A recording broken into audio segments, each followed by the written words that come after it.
കേട്ടോ. അത് മാത്രമേ നമുക്ക് പറയാനുള്ളൂ. അപ്പോൾ പ്രിയപ്പെട്ട പ്രേക്ഷകരെ, നമുക്കൊന്ന് കാലടിയിലേക്ക് പോകണം. കാലടിയിൽ KSRTC ഡ്രൈവറെ മർദ്ദിച്ച SI അറസ്റ്റിൽ.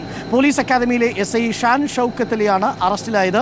ഇന്നലെ വൈകിട്ടാണ് KSRTC ഡ്രൈവർക്ക് മർദ്ദനമേറ്റത്. സൈഫ് ന്യൂസ് അലിയാർ ചേരുന്നു കൂടുതൽ വിവരങ്ങളുമായി. സൈഫ് ന്യൂസ്, എന്തായാലും ഈ SI അറസ്റ്റിലായിരിക്കുന്നു, എന്താണ് കൂടുതൽ വിവരങ്ങൾ? അരുൺകുമാർ, ഇന്നലെ വൈകിട്ടാണ് KSRTC ഡ്രൈവറെ ഈ SI മർദ്ദിച്ചത്. കൊരട്ടി സ്വദേശിയാണ് ഈ SI. ഇയാൾ കേരള പോലീസ് അക്കാഡമിയിൽ SI ആയി ജോലി ചെയ്യുകയാണ്, സ്റ്റേഷനുകളിലൊന്നുമല്ല. ഇയാളാണ് KSRTC ഡ്രൈവറെ മർദ്ദിച്ചത്. ഈ മർദ്ദനമേറ്റ് KSRTC ഡ്രൈവർ ഇപ്പോൾ ആശുപത്രിയിൽ ചികിത്സയിലാണ്. ഇതേ തുടർന്നാണ് ഇദ്ദേഹത്തിൻ്റെ പരാതിയിലാണ് SIയെ അറസ്റ്റ് ചെയ്തിരിക്കുന്നത്. കാലടി പോലീസ് സ്റ്റേഷനിലാണ് നിലവിൽ ഉള്ളത്. വിശദമായി ചോദ്യം ചെയ്ത് വരികയാണ്. ഇയാൾ ഈ കൊരട്ടി സ്വദേശിയായ ഈ SI ഈ ബസ്സിൽ യാത്ര ചെയ്യുകയായിരുന്നു.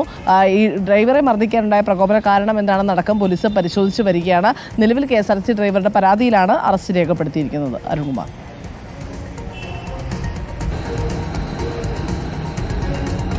ഓക്കെ, SI ആണെങ്കിൽ SI ആയിട്ട് പോലീസ് സ്റ്റേഷനിൽ യൂണിഫോം ഇട്ട് നിയമം പാലിക്കാൻ നടക്കുക, നാട്ടുകാരുടെ മെക്കിട്ട് കയറാൻ നടക്കരുത്. പാവപ്പെട്ട KSRTC ഡ്രൈവർ അവരെയൊക്കെ ഇങ്ങനെ കാണുന്ന സമയത്ത് പിടിച്ച് തല്ലുന്നൊരു മാനസികാവസ്ഥയുണ്ടല്ലോ, എന്താ പറയുക അല്ലേ? പോലീസുകാരായാൽ എന്താണ് മൃദുഭാവേ ദൃഢകർമ്മ, അതിൻ്റെ ദൃഢകൃത്യ എന്നാണല്ലോ. അങ്ങനെ വേണം. അത് നാട്ടുകാരുടെ മണ്ടയ്ക്കിട്ട് ദൃഢകൃത്യ ആവാനല്ല അതിൻ്റെ, അല്ലേ? ഇവരോടൊക്കെ പറയേണ്ട രണ്ട് വരിയാണ്.